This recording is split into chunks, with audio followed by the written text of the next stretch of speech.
नमस्कार दोस्तों, मैं आपको लेकर आए हैं कुछ महत्वपूर्ण प्रश्न रसायन विज्ञान के। तो दोस्तों आज हम पढ़ेंगे रसायन विज्ञान के कुछ महत्वपूर्ण प्रश्न। तो इससे पहले आप हमारे चैनल को सब्सक्राइब जरूर करें। जिन्होंने अभी तक सब्सक्राइब नहीं किया है वो कृपया सब्सक्राइब कर लें। और हमारे चैनल पर सभी विषयों के जो हैं वीडियोज़ उपलब्ध हैं। ट्रिक की वीडियोज़ हैं, समास हो, चाहे संधि हो, चाहे मैथ हो, चाहे रीजनिंग हो, चाहे जीके हो, सारे वीडियोज़ जो है हमारे चैनल पर उपलब्ध हैं। आप चैनल की प्लेलिस्ट में जाकर देख सकते हैं। तो दोस्तों आज हम रसायन विज्ञान के बारे में पढ़ेंगे। रसायन विज्ञान के कुछ प्रश्नों के बारे में पढ़ेंगे जो बार बार परीक्षा में पूछे जाते हैं। तो हो सकता है इसमें कुछ नया अपडेट हुआ हो, तो दोस्तों आप देख लेना। कुछ अगर गलत हो जाए क्वेश्चन टाइप करे में या फिर बोलने में, तो आप कमेंट में बता सकते हैं कि हाँ आपने गलत बोल दिया, तो हम इसमें कमेंट में जो है सुधार कर लेंगे, तो सभी दोस्त जो हैं उसमें देख सकेंगे। तो नेक्स्ट क्वेश्चन है कि पृथ्वी की पपड़ी में विशुद्ध रूप में पाई जाने वाली धातु, पृथ्वी की जो पपड़ी है उसमें विशुद्ध रूप में पाई जाने वाली धातु है तो वो है प्लेटिनियम। जो प्लेटिनियम है वो पृथ्वी की पपड़ी में विशुद्ध रूप से पाई जाने वाली धातु है। क्या है? प्लेटिनियम। क्योंकि पृथ्वी में क्या पाई जाती है साहब? प्लेटें पाई जाती हैं। क्या पाई जाती हैं? विभिन्न जो है प्लेटें पाई जाती हैं। तो पृथ्वी की पपड़ी में विशुद्ध रूप में पाई जाने वाली धातु है तो वो है प्लेटिनम। जल का शुद्धतम रूप है, जल का जो शुद्धतम रूप है साहब वो है वर्षा का जल। जो बरसात होती है साहब वो शुद्ध रूप होता है, उसमें कुछ भी जो है मिला नहीं होता है, कुछ भी पदार्थ जो है गंदी वस्तुएं नहीं मिली होती हैं, क्योंकि वह ऊपर से जो बरसात होती है वह शुद्धतम रूप होता है। तो वर्षा का जल क्या माना जाता है? शुद्धतम रूप माना जाता है। पैरासिटामोल, पैरासिटामोल जो होती है वो क्या है? पैरासिटामोल क्या है? तो एक पीड़ाहार है। जो पैरासिटामोल होती है वो एक पीड़ाहार है, अर्थात दर्दनाशक माना जाता है इसे। तो पैरासिटामोल एक पीड़ाहार माना जाता है। क्लोरोमाइसिटिन, क्लोरोमाइसिटिन क्या है साहब? तो ये है प्रतिजीवाणक। जो प्रतिजीवाणक है वो है क्लोरोमाइसिटिन। क्लोरोमाइसिटिन क्या है? प्रतिजीवाणक है। ऑक्सीकरण वह प्रक्रिया है जिसमें इलेक्ट्रॉनों की हानि होती है। क्या होती है? ऑक्सीकरण में इलेक्ट्रॉनों की क्या होती है? हानि होती है। ऑक्सीकरण वह प्रक्रिया है जिसमें इलेक्ट्रॉनों की हानि होती है। हाइड्रोजन के कितने समस्थानिक हैं? हाइड्रोजन के कितने समस्थानिक हैं? तो वो हैं 3। हाइड्रोजन के कितने समस्थानिक हैं? तो हाइड्रोजन के 3 समस्थानिक माने जाते हैं। श्वसन के लिए समुद्री गोताखोर निम्नलिखित मिश्रण का उपयोग करते हैं। जो श्वसन के लिए समुद्री गोताखोर होते हैं वो किसका उपयोग करते हैं? तो वो करते हैं ऑक्सीजन तथा हीलियम का। ऑक्सीजन और हीलियम का के मिश्रण का उपयोग करते हैं गोताखोर, है ना। नेक्स्ट क्वेश्चन है वनस्पति घी के औद्योगिक उत्पादन की प्रक्रिया में शामिल है। जो वनस्पति घी होती है उसकी औद्योगिक उत्पादन की प्रक्रिया में शामिल है तो वो है अपचयन। अपचयन जो है वनस्पति घी के औद्योगिक उत्पादन की प्रक्रिया में शामिल है। किसी निश्चित तापमान पर संतृप्त विलयन कैसा होता है? किसी निश्चित तापमान पर संतृप्त विलयन कैसा होता है? वो होता है अधिक ठोस विलेय घोलने में असमर्थ। क्या होता है? अधिक ठोस विलेय पदार्थों या विलेय को घोलने में क्या होता है? असमर्थ होता है। किसी निश्चित तापमान पर संतृप्त विलयन कैसा होता है?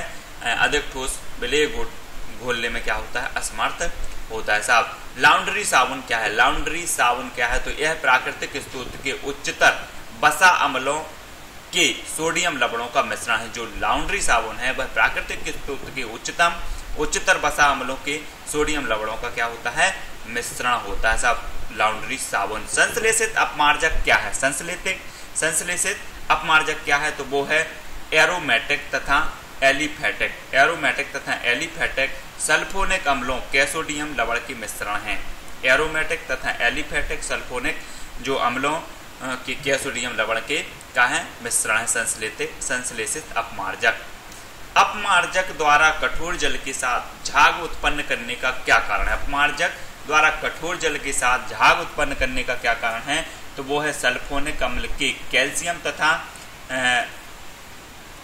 मैग्नीशियम लवण जल में घुलनशील होते हैं। सल्फोनिक अम्ल में जो है कैल्शियम और ग्नीशियम जो लवण होते हैं वो क्या होते हैं? जल में घुलनशील होते हैं। चूने के जल में क्या होता है? चूने के जल में कैल्शियम होता है और हाइड्रो ऑक्साइड होता है। चूने के जल में क्या होता है?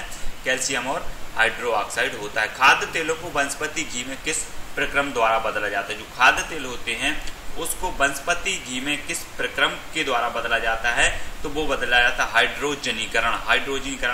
हाइड्रोजनीकरण के द्वारा जो है खाद्य तेलों को वनस्पति घी में बदला जाता है। प्रक्रम द्वारा बदला जाता है, हाइड्रोजनीकरण के द्वारा, है ना। वायु में नाइट्रोजन का क्या महत्व, वायु में नाइट्रोजन का क्या महत्व, तो ऑक्सीजन को तनु करती है जो अन्य या शुद्ध अवस्था में अत्यंत क्रियाशील है। ऑक्सीजन को क्या करती है, तनु करती है जो अन्य या शुद्ध अवस्था में अत्यंत क्रियाशील है। नेक्स्ट क्वेश्चन है, दो विलयनों को कब आइसोटोनिक कहा जाता है, दो विलयनों को कब आइसोटोनिक कहा जाता है, तो उनका परासरण दाब समान हो, जब उनका परासरण दाब समान होगा तो दो विलयनों को आइसोटोनिक कहा जाता है। रसोई गैस तरल अवस्था किसका मिश्रण है साहब, रसोई गैस किसका मिश्रण है, वो है ब्यूटेन और प्रोपेन। ब्यूटेन और प्रोपेन जो है रसोई गैस में कौन सी गैस पाई जाती है, ब्यूटेन और प्रोपेन गैस का मिश्रण पाया जाता है साहब। नेक्स्ट क्वेश्चन देखें कि अभ्रक क्या है, अभ्रक ऊष्मा का अच्छा तथा विद्युत का खरा व चालक है साहब।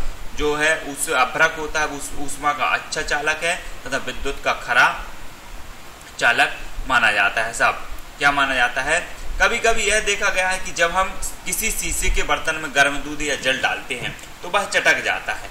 इसका क्या कारण है साहब, इसका कारण है कि खोलते हुए द्रव्य अधिक दाब उत्पन्न करते हैं साहब। जो खोलते हुए द्रव्य होते हैं वो क्या होते हैं, अधिक दाब उत्पन्न करते हैं। ईंधन के जलते समय उनमें जो कार्बन और हाइड्रोजन मौजूद है वे कार्बन डाइऑक्साइड और जल वाष्प में बदल जाते हैं। ईंधन के जलते समय उसमें जो कार्बन और हाइड्रोजन मौजूद होते हैं वे काय में बदल जाते हैं, कार्बन डाइऑक्साइड और जल वाष्प में बदल जाते हैं साहब।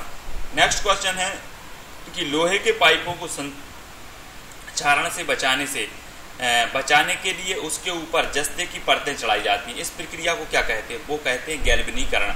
लोहे की जो पाइप होते हैं उसके संचरण से बचाने के लिए उसके ऊपर जस्ते की परतें चढ़ाई जाती हैं, तो इस प्रक्रिया को क्या कहते हैं, वो कहते हैं गैल्वेनीकरण। गैल्वेनीकरण इस प्रक्रिया को कहते हैं। पशुओं की हड्डियों तथा दांतों में मुख्य रासायनिक पदार्थ है, पशुओं की जो हड्डियां होती हैं और दांतों में मुख्य रासायनिक पदार्थ है तो वो है कैल्शियम फास्फेट। कैल्शियम फास्फेट पाया जाता है दांतों में और हड्डियों में। नेक्स्ट क्वेश्चन है, सामान्य वायु के नमूने में उपस्थित नहीं होने वाली गैस है, सामान्य वायु के नमूने में उपस्थित नहीं होने वाली गैस है तो वो है क्लोरीन। क्लोरीन जो गैस है वो सामान्य वायु के नमूने में उपस्थित नहीं होती है। तो दोस्तों आपने जो है रसायन विज्ञान के कुछ क्वेश्चन देखे, तो अगर आपको ये क्वेश्चन अच्छे लगे हों तो लाइक और शेयर जरूर करें, कमेंट के माध्यम से हमें जरूर बताएं कि सर इसी प्रकार से और भी क्वेश्चन डालें। तो दोस्तों आपने हमारे चैनल को सब्सक्राइब कर लिया होगा और जिन्होंने अभी तक सब्सक्राइब नहीं किया है वो सब्सक्राइब कर लें। जय हिंद।